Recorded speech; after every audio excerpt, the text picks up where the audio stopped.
Now even I'm confused, Adrian said before turning to Sentu. What's going on here? Who the hell are you? Yeah, that's a good question, I added, looking in his direction. Come on, man. I've known this guy for years, yet I couldn't begin to understand what he was planning here. Sentu took a while to respond, and even then, it was less than satisfying. It's complicated, he finally spoke up. By the way, aren't you guys missing the show? I wasn't going to force the guy to talk. Over the years, I've learned that doing so only leads to disingenuous answers. Besides, he was right. Jack was already rushing towards Wu. Come on, Wu! Show me your fucking kung fu shit! I'll beat you down with good old-fashioned American boxing! He really thinks Americans invented boxing, huh? Adrian muttered. Instead, Wu opted to blast him back with his hand shotgun. Jack was sent flying into a support beam, demolishing it in the process. While he'd taken no ostensible damage, there were now holes littered across the American flag printed on his chest plate. That sure as hell got him pretty rattled. Oh, you fucked up, buddy, he said, a deranged smirk drawn across his face. For the first time ever, Wu decided to speak. What did you think was going to happen? In an instant they charged at each other. Given their respective power and speed, the combined movements were hardly comprehensible. If I had to approximate the exchange, it went something like this. Jack lands across on Wu's helmet, cracking it slightly. Wu attempts to stab Jack with a large blade. It breaks on his arm. Jack pressed forward, throwing a flurry of jabs at Wu's head. Most of them were blocked. Wu counters with a kick to the ribs. It hurts Jack. Wu uses his railgun eyes, burning the side of Jack's cheek. And then the gauntlet is unleashed. Wu lands a brutal combination with steel-studded knuckles. Wu shoves a grenade into Jack's face. Wu pounds away at Jack's ribs with a spiked bat. Wu stabs Jack through the shoulder with an elbow blade. Wu snaps one of Jack's fingers off. Wu headbutts him. Wu kicks him up and executes a hard takedown, destroying the walkway they're standing on and causing them to fall to a lower floor. And then, Wu begins strangling Jack. He's got the advantage with his weapons, I said. There's no way Jack's turning it around. Adrian scoffed. Ha! The US didn't funnel billions into this guy for nothing. He's got a few tricks up his sleeve. And oh boy, did he ever. Jack was frantic as he struggled to break out of Wu's iron grasp. Fuck you! He screamed before his fist began glowing red. He let go of Wu's wrist, ramming his knuckles right into his throat instead. The first significant strike. I could see Wu's armor splinter as he was launched backwards, forced to release his grip. Still exasperated from the struggle, Jack pulled himself up, his fist smoldering like hell. At the same time, Wu was gasping for air himself. How's that? He said, holding his fist up whilst grinning like a man utterly unhinged. Suddenly his left fist also began glowing, the only difference being that it was blue. It's about to get fucking gnarly, Jack said. The stars and stripes style is immeasurable. What followed was an exchange of blurs. I could hear explosive bouts of clanking metal, white smoke and flickering sparks, intercut with flashes of red and blue from Jack's fists. Two individuals at the pinnacle of power striking each other with everything they had. After around an entire minute of hectic but incomprehensible fighting, both men had sustained significant damage. Wu's suit was covered in cracks and dents, with his right forearm and left thigh now exposed. There was also blood leaking through his fractured helmet. On the other hand, hardly an inch of Jack's body was unscathed. He was cut and swollen all over, with one of his eyes stabbed out and his right shoulder grated down to the bone. They stared each other down during their few seconds of fleeting recuperation. And then they were right back at each other's throats.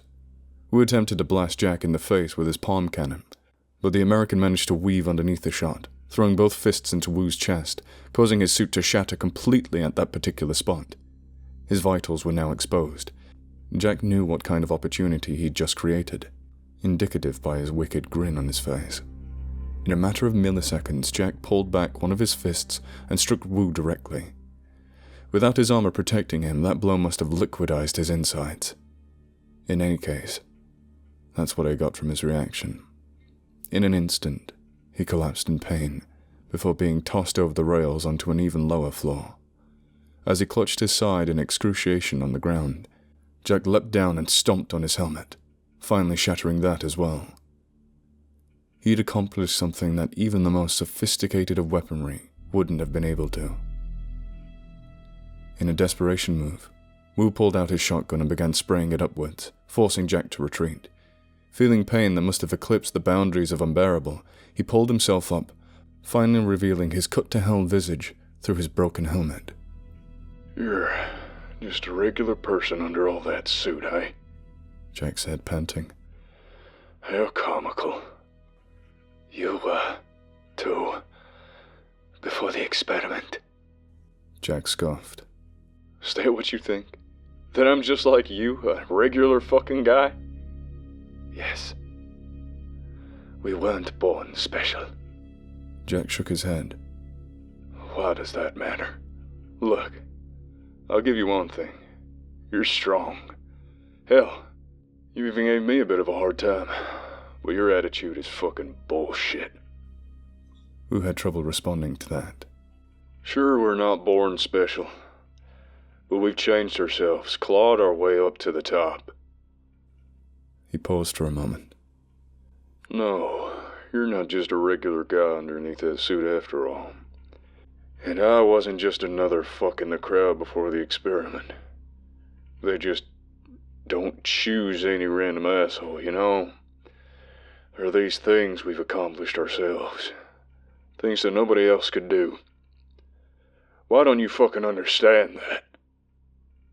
Another pause followed. The silence was broken when Wu reached over his shoulder, pulling out a terribly large red-orange sword. A singularity blade. Jack Barnes. You seem unintelligent on the surface, but you've almost said something profound just now.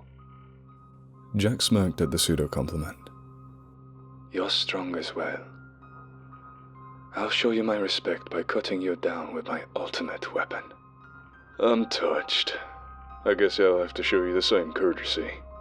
He closed his eyes for a moment, before opening it back up, revealing nothing but white underneath his lids. The red and blue radiating off his fists began to extend up his forearms, before quickly enveloping each side of his entire body. You should be honored. I'm about to crush you with the full force of my American spirit. Two tremendously strong men, both now at the pinnacle of their own power, stood across from each other in full acknowledgement of each other's powers. An earth-shaking clash was about to ensue. Wu went first, swinging the blade and releasing an obscure serpentine entity from its tip. It rushed forward with torrid speed, latching its claws onto Jack's arms and attempting to bite off his head. Jack responded by drilling his fists down to the creature's throat. It bit down, puncturing his arm but shattering its own teeth in the process.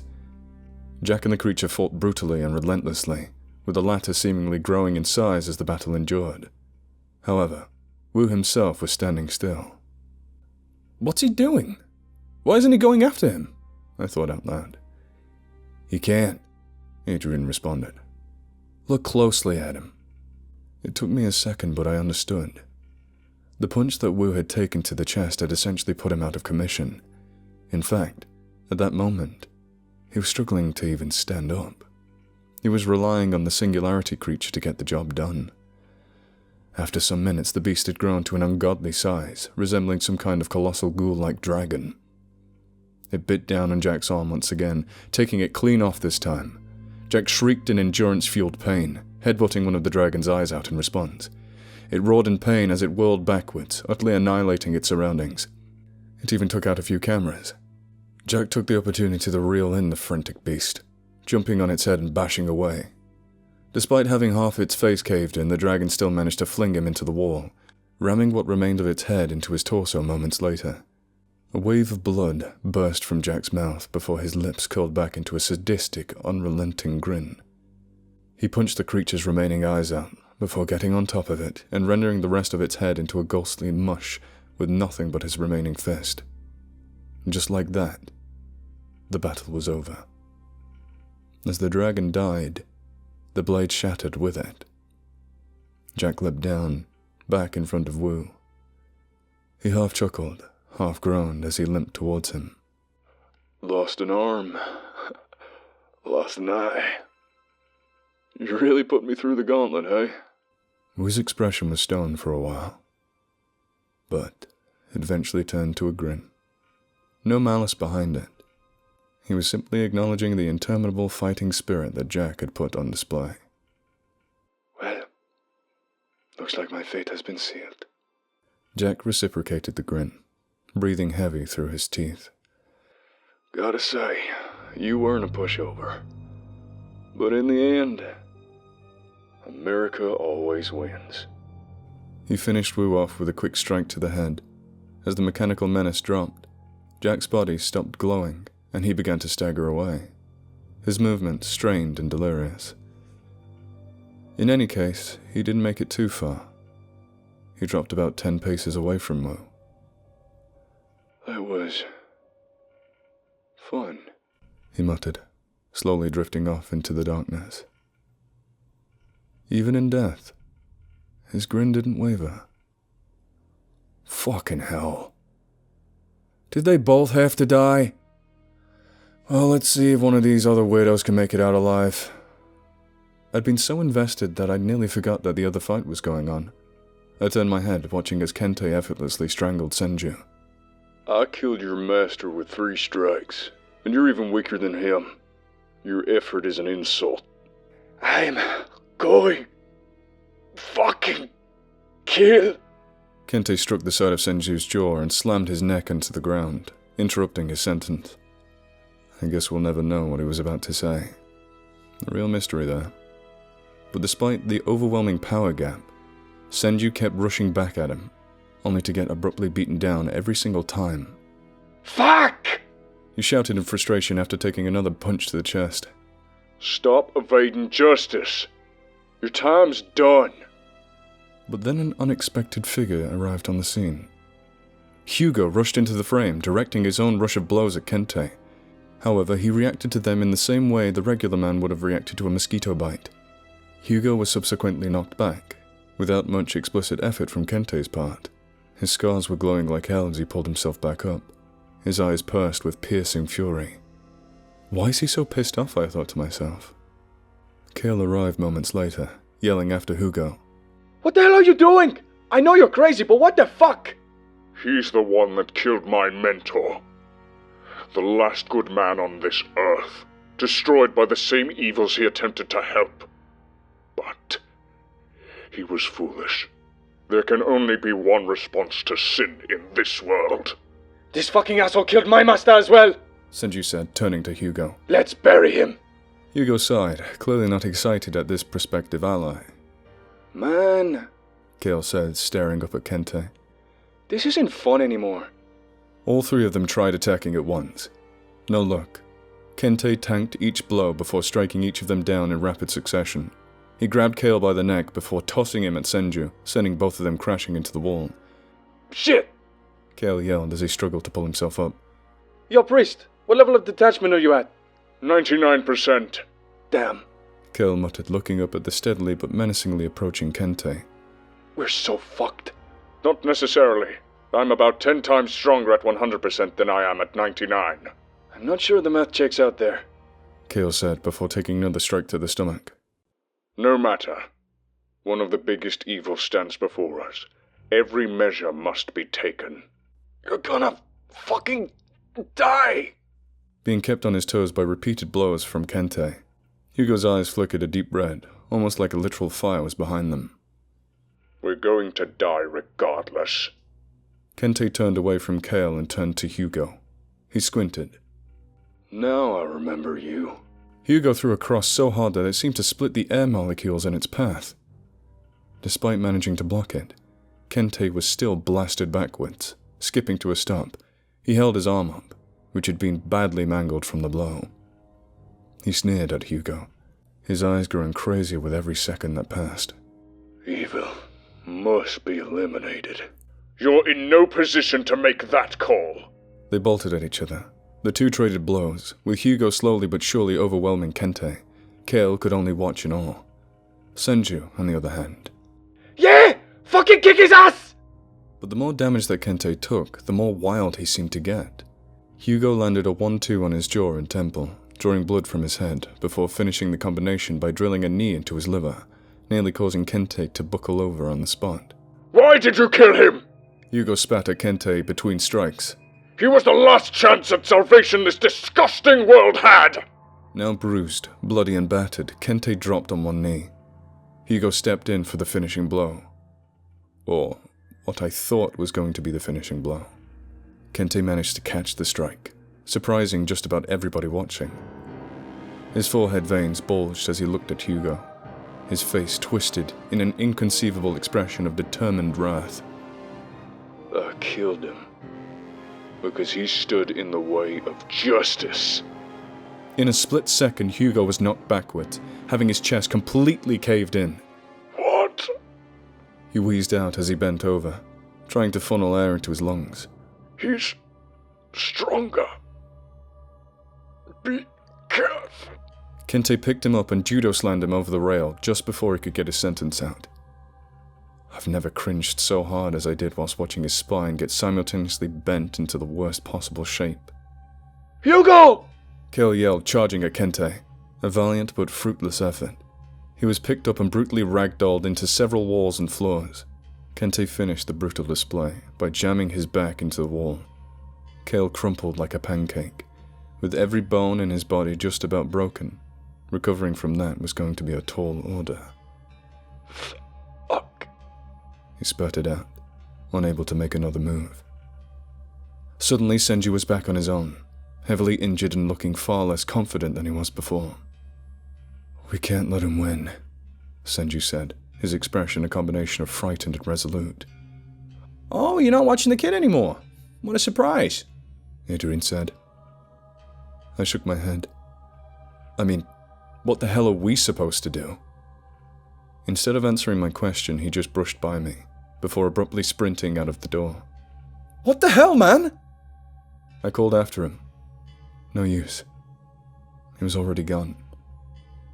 I fumbled around in the place for a moment. On one hand, I really didn't want to go out there. But on the other, he was my friend. And as much as I wanted answers, I also wanted to make sure he didn't do something he wasn't going to have to get the chance to regret. After a few moments of frantic contemplation, I found myself chasing after him. "Where the fuck are you guys going?" I could hear Adrian calling out from behind me. At that point, he was the least of my concerns. Chills ran down my spine as I traversed across the blood-stained halls decorated by the mangled corpses of my former guards. It was a sight I'd experienced in my nightmares before. I'm sure just about every guard had. Seeing it in real life was jarring, to say the least. It sure had to be one hell of a day. But the inevitable dusk finally seemed to be closing in.